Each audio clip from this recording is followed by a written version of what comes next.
On air, online, on point. Slave times when Confidence of the American people. The state of Why the the habit? district attorney wanted to get rid of it. Hello and welcome to On Point. I'm Maddy, Pumilia. A 2010 UCLA Higher Education Research Institute study says 1 in 2 first-year college students say their emotional health is below average. One reason is because of the current financial situation. 1 in 2 students use loans to get through college. But experts say students can deal with stress in different ways, including doing yoga, exercising, eating, praying, or even taking a different outlook on life.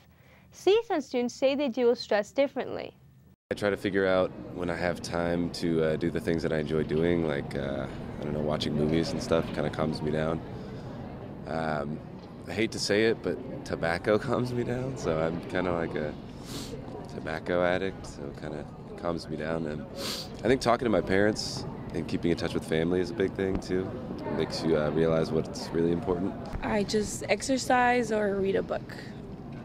Well, I go to the gym and work out, and then I eat, I sleep well. To be honest, when I get stressed out, I either, for me, I pray. I pray for a good day, and I pray that, just for God to take away my stress. And if I'm really stressed out, I'll go and get help from other people or friends, family, and talk to somebody about it, and just try not to let it get to me, really. The way I cope with stress is I just go running at the gym and just eat a lot and just run and I just read a book. That's the only way I deal with stress. Just study. I think I can release my stress during when I study. You can choose a better pattern of thinking. For example, realize that some of the things that stress you are not very important. If you're late to class, it's probably not a health condition. CSUN offers weekly yoga classes on campus for credit. Some CSUN students say their yoga classes help them deal with stress from school and other pressures. I would say that it helps me cope with stress. I go to school full-time and I work full-time, and I didn't think I would enjoy this class I'm taking, the yoga class, but I look forward to it because it calms me down and it relaxes me and it helps me center myself and get my thoughts together and just let me forget everything that I'm all stressed about. So it calms me down in every way possible, and I think every student should do it because it's amazing. Well, I started taking yoga to cope with stress, but I don't know if it's really helping me, but I do arts and crafts and stuff, so yeah.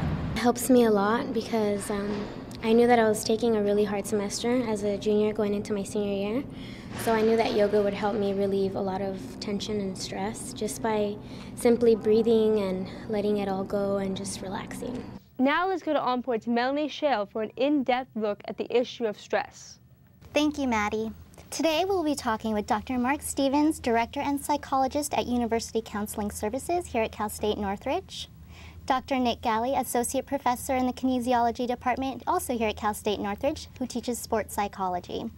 And Dr. Sloane Burke, Associate Professor in the Health Sciences Department, also here at Cal State Northridge. Thank you all for joining us today. Welcome. I'd like to start with you, Dr. Stevens. How would you define stress? Well, I think you're going to get a lot of different definitions depending on who you ask, and it's one of these words that gets out there into the public quite a bit. For me, stress is both a physiological kind of reaction. It's also a cognitive type of reaction to a situation. The stress can be helpful, but sometimes it can be hindering. Sometimes stress is like, oh, there's danger out there and I'm going to go ahead and deal with the danger, or sometimes it's experiencing some stress that's unnecessary. So you're saying there's positive and negative aspects of stress. Absolutely. So how do you recognize the tipping point?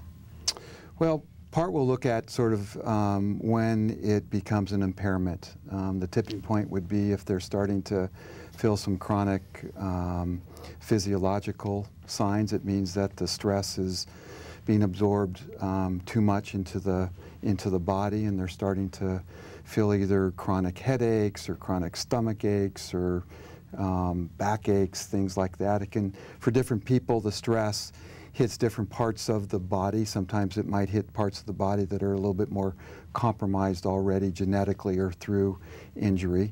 But it also can impact sort of the cognitive features around excessive worry, then trouble concentrating, lower energy, trouble sleeping, difficulty enjoying life, where they just sort of feel preoccupied with what might be called a to-do list. Okay. And Dr. Galli, you have your master's and doctorate in kinesiology and did your dissertation on how people can grow from stress and benefit from stressful situations. Can you tell us a little bit more about it? I'm particularly interested in intercollegiate athletes, and I came across some literature indicating that there are people who indicate that even though they've experienced some very stressful events, that they've realized some positive things that come from this stress. And so I decided to focus that on athletes and intercollegiate athletes specifically. And so what we find is that in many cases when people experience stress, it's uncomfortable, they don't like it, but they also note sometimes feeling stronger in different ways. For instance, maybe they feel like they have a closer relationship with a friend or a family member than they did before whatever the stressor was. They may feel like they have a stronger religious faith, stronger relationship with God. They may feel personally stronger, better able to handle future adversities. They may feel like the stressor has opened up new doors for them, new job opportunities. And so this was also what I found with the athletes whom I interviewed. They felt the same way. They didn't like the stress, but afterwards, in retrospect, they were able to see that there were a lot of benefits, like Mark said. The stress is a necessity, something that we need. It's just a matter of how we deal with it. And here on campus, you teach a sports psychology class for student athletes, and some of the things you focus on is procrastination and time management. Can you explain how these can lead to stress? Sure, yeah, I teach the sports psychology class actually for all of our students, and I do have several student athletes in the class. One of the things I do on the first day is talk about what I call the keys to success in my class, and in any class is to start the reading early, start your assignments early, don't wait to study until the last minute, because our brain, you won't be able to retain the information. You won't probably get as much sleep, which you need in order to function well. And so I really try and get to them early and get them thinking about working ahead rather than working last minute. I think a lot of students have a tendency to feel like they perform better under the gun. They won't perform well unless it's a pressure situation. But in many cases, once they see how much more quality work they can do when they start sooner, they realize that that's a better way to go and much less stressful than waiting until the last minute. And so I try and start talking about that from the first day of class. Great. Dr. Burke, you're a professor in the public health program in the Department of Health Sciences, and I know stress management classes used to be offered. Do you think they'll be offered again, and what does the department offer students now with stress? We integrate it into some of our curriculum, but we used to offer it as an elective, but based on expertise and availability. We haven't offered it as a class recently, in recent years, but I think it is important. Our coursework would more highlight the professional preparation of somebody to go into the field of public health to then teach stress management to those who would be teaching in community and public health. But so we hope to integrate that in the future, but we still have faculty members, myself and Dr. Vicki Eben, for example, that are researching in stress. For example, I looked at a population of 1,000 students and their stress levels, and we found that some of the top ways that they were dealing with stress, coping with stress essentially, of college students was excessive sleep. That was the first thing. We found that 80% of our students sampled, so college students, such as those watching this program, 80% are experiencing moderate to high levels of stress, particularly college freshmen, undergraduate. The transition year is the most stressful and kind of navigating the college system. So that was our finding, and some of the negative ways that they're coping with the stress is excessive sleeping. They love to sleep to kind of deal with their stress and nap. And second is a reliance on sort of, you know, junk foods, comfort foods, you know, and unhealthy snacking. And third is sort of, we find that, you know, our college students are sharing that they surf the internet and, you know, play video games, but excessively. Some reported playing and surfing the internet for 10 to 12 hours a day, which was surprising to find. So there's still faculty that is studying stress and mentoring both graduate and undergraduate students in stress curriculum and also in stress research in our program. That's great, thank you. Dr. Stevens, On Point reporter Brendan Nakamine talked with clinical psychologist Dr. Rick Coons, whose work and research deals with stress with bullying. Dr. Coon discusses the effects on stress from childhood to adulthood and said, when events happen in life that are really challenging, the person that has grown up feels that there's nothing that they can do in the face of adversity. They will hit challenges as adults and the same thinking will happen again. Dr. Stevens, what are some things that people can do to overcome these challenges? Yeah. So another term that's been used is around learned helplessness, and that is when there's a challenge that comes one way. Many students that have a type of self-efficacy where they say, well, here's a challenge and I'm going to look forward to this challenge because I'm going to learn something about myself. I'm going to sort of exercise an I can do muscle. And so some students will look forward to challenges. Others that are faced with challenge, they sort of deflate. They get scared. They're fearful of trying. They're fearful of the consequences of failure, and they end up becoming sort of paralyzed. So what we do as psychologists to try to help our clients or our students look at some of these patterns to try to understand, when did these patterns begin? You know, when did they learn this sort of learned helplessness pattern? And then to try to make some small steps towards becoming less helpless and to be able to own who they are. Now this is a great time for that to happen with college students because they're thinking about the world very differently, and they can start to think about themselves very differently as well, and to start to think about themselves as a way that they could impact or have some control over their world rather than the world having control over them. That's great. Dr. Kuhn also suggests some techniques to relieve stress and said, we need tools in order to calm systems down, whether it be breathing, relaxing skills, or something that is distracting for a short amount of time, so that we can step out of the problem, calm down, and come back to deal with it more effectively. Do you agree with this, Dr. Coons? And, oh, excuse me, do you agree with Dr. Coons, and can you suggest some other techniques? Yeah, absolutely. I mean, I think, you know, unfortunately, college students have found alcohol as one of those stress relievers, and it does relieve stress, it works, but it doesn't build any skills to more in a long-term deal with the stress. We're about to put out a project through the Counseling Center called Heart Math. And it's a really fascinating program where we're training students to reduce their stress, their heart rate, and their to get into more comfortable breathing patterns by playing video games.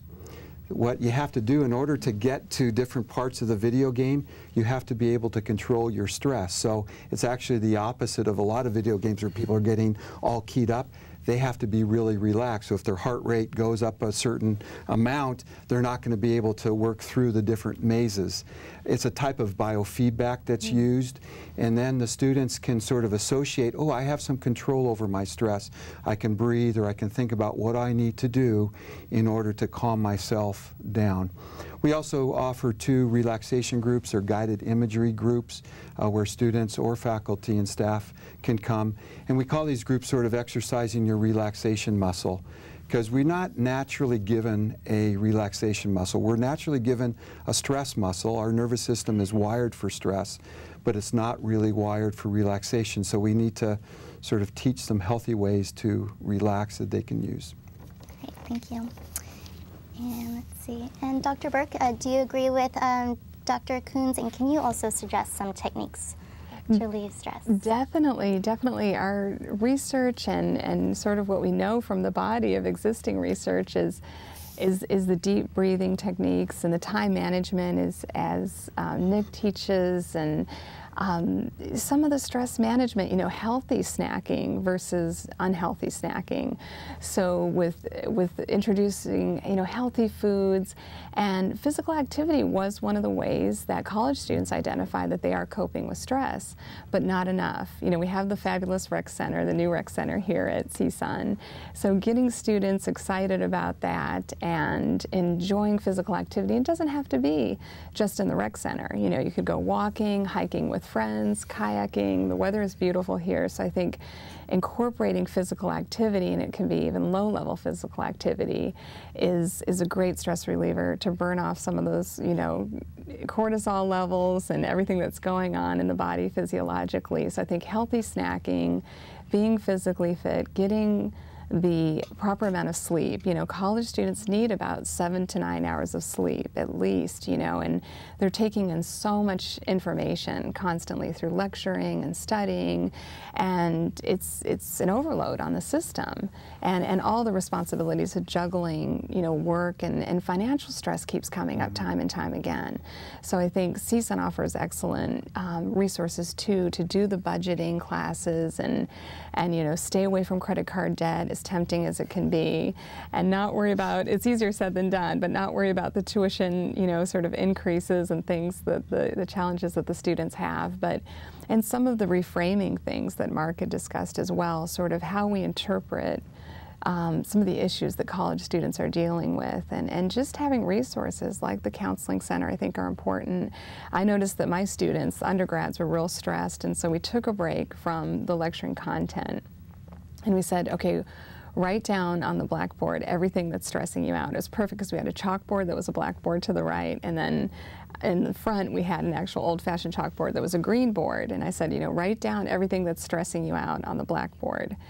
And everybody did. You know, they're worried about college, you know, graduating college, where is their job going to be? There was just different things. My parents are pressuring me. All the stresses were sort of collectively up there, you know. And then I said, okay, but I also want you to write on the front board something positive that it's happened in the last day or two, a few days, it's fine, even if it was a week ago, you know, and it was, you know, spent time with my boyfriend, went to a concert, you know, just great things that got an A on a paper, you know, so there were all these sort of positive things up front, and I said, okay, now we're going to symbolically erase everything on the blackboard, and I talked them through the stress management of things, and I got so much good feedback from the students that had said, you know, I felt so great because I felt so isolated and alone.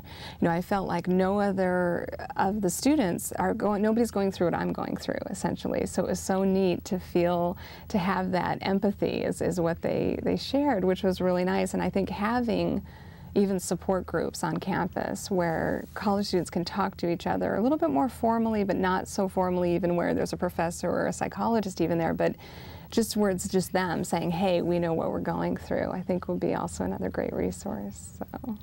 Thank you. Dr. Galli, you teach your students relaxation exercises. What do those exercises entail, and you know, how does it help to relieve stress? Yeah, I do. I have a unit on stress management that I run my students through. It's their favorite one. The only time where I turn the lights off and let them sort of hang loose. I do teach deep breathing, like Mark and Sloane suggested.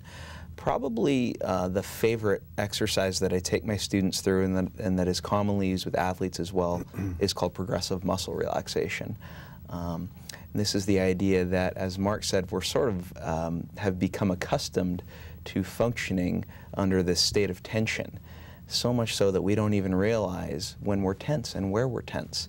The goal of the progressive muscle technique is to have students consciously tense different muscles in their body and then feel it and release and notice the difference between the muscle when it was tense and when it was relaxed. And students are amazed at the difference because they're very used to being in a state of tension, and to realize not only have an awareness of where they're tense, but to also realize that they can control that. They have control over what muscles are tense, and it makes a big difference. So I would say that's their favorite. Mm-hmm. Okay. Do you notice a difference in age and gender through stress? I haven't noticed necessarily a difference in the students that I've taught. I know that there's some research suggesting that women tend to feel more stress, report more stress. I haven't noticed a difference in my students. I think they're all unique beings and carry their own stressors with them. Everyone has got a story and different life challenges they're dealing with, so I'd say it's fairly equally distributed among by gender among the students that I see. I would say, though, that in terms of some gender differences, women tend to talk more about their stress than guys do. And I think there's some relief in just feeling comfortable to be able to talk about that.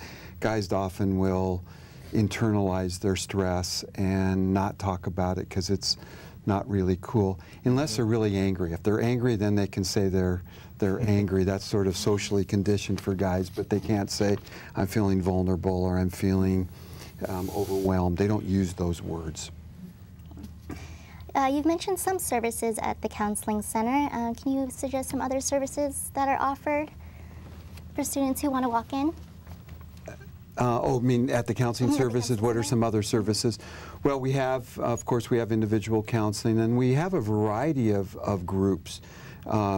Nick was saying earlier about procrastination. We have actually a group around procrastination. Our most popular group is anxiety management group. We have, I think, now about 20 people that are in that group, and we had to divide them into 2 different groups. So people are resignating to that term anxiety and wanting to do something about that as well. So we have about 17, 18 groups that we do and different kind of workshops. We also go out into the campus community. We have 3 really good peer education programs. One is on sexual assault, one is on depression called Blues, the sexual assault is called Date, and then we have something around body image which is called Jade. So we go out and do presentations into the community about these sort of issues. And stress is involved in all of those 3 different areas as well. Great. And as Dr. Burke brought up before, with the rising tuition costs, is financial stress becoming a problem? And how can the Counseling Center help with that? Well, we don't have a big fund where we're able to pass out money. I wish that we did. But, we recognize, and to be frank, I think it has something to do with the rising tuition costs, but I think it's also, finance has been a difficult area for students for a very long period of time. And I think many of our students are having to work a lot in order to make ends meet. And I think that's where the stress comes from. It's not so much the stress about not having enough money, but it's what they're having to do in order to feel comfortable about the money.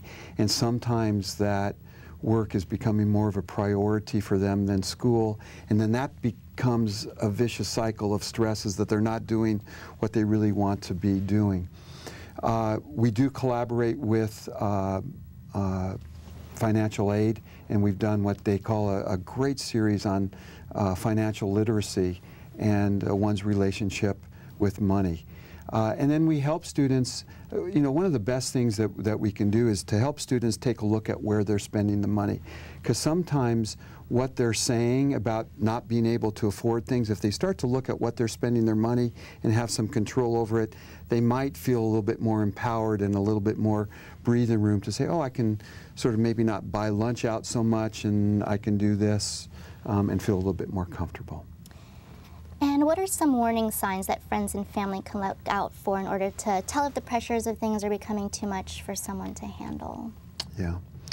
I think the biggest one is going to be a mood change, and oftentimes it could involve a type of irritability or a change in pattern. Maybe they're used to having phone conversations every so often, but these phone conversations now, they're not able to get in touch with their friend or with their family member. That would be one sign. Sometimes you can see it on their face, just to see that it looks like they're perhaps not getting enough sleep or enough exercise, and there's sort of a, they look sort of worn out. Sometimes it's ways that they're talking about their life, where they're just in a really negative kind of space around that. And I think, you know, you asked what others can do about that. I think, you know, sometimes people say, well, is it okay to say, are you stressed out? And then they go, oh, no, no. But I think it's like, you know, even a gesture, hey, can I, you want to go out to lunch, you know, let's go have some fun. It looks like we can both use some fun. Just sort of a gesture to try to get outside of that stress situation and then have a conversation. Social intervention is really good to deal with someone that's feeling stressed. Okay. Dr. Burke, I know you're working on opening a wellness center here at Cal State Northridge. Can you tell us a little bit more about it? Yes, we're excited about this. This is actually a joint venture with the University Student Union, Clot Student Health, and our college, the College of Health and Human Development. And we're excited about this initiative. It's not scheduled to open until January of 2013. Fingers crossed, and we're really in the conceptual state and design stages, which is an exciting stage to be. We've conducted student focus groups to get student feedback and sort of surveys on what their needs are. So if you picture, we have the new rec center. We know it's there, and it's so exciting and beautiful and state-of-the-art. It's absolutely amazing. Now, if you picture the old recreation center, so where students used to exercise, we have 6,000 square feet of space there that we're sort of redesigning, and we'll launch the wellness center. So we hope it'll be a place where students can, I mean, there might be internships, externships, multidisciplinary student groups that are leading sort of wellness initiatives on campus. We look to a holistic approach to wellness, but also a place where students can de-stress. They say they want to sleep, they want a spa-like environment, they don't necessarily want to see too much faculty there. We didn't take offense to that, but no. You know, so a place that, you know, where students, we talked about too, healthy cooking classes, place for massage, maybe even pet therapy. So there should be some exciting things on the horizon with it. Okay, well, that's all the time that we have today. Thank you, Dr. Stevens, Dr. Galli, and Dr. Burke for joining me today. Thank you. Thank you. Thank you.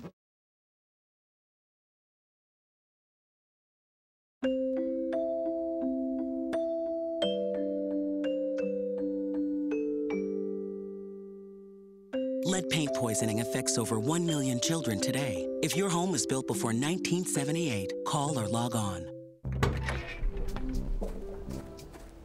When you throw away money on wasted electricity, you're throwing away everything you could have bought with it. Saving energy saves you money. We'd like to thank you for watching On Point. You can follow us on Facebook by searching CSUN On Point. And on Twitter, CSUN On Point, all one word. This show appears on our website at csuntvnews.com. And we are in the Los Angeles zone, channel 36, Sundays at 4 o'clock. Next week, we will be discussing the sudden rise in gas prices during tough economic times. Slave times when Confidence of the American people. The state of Washington district attorney wanted to get rid of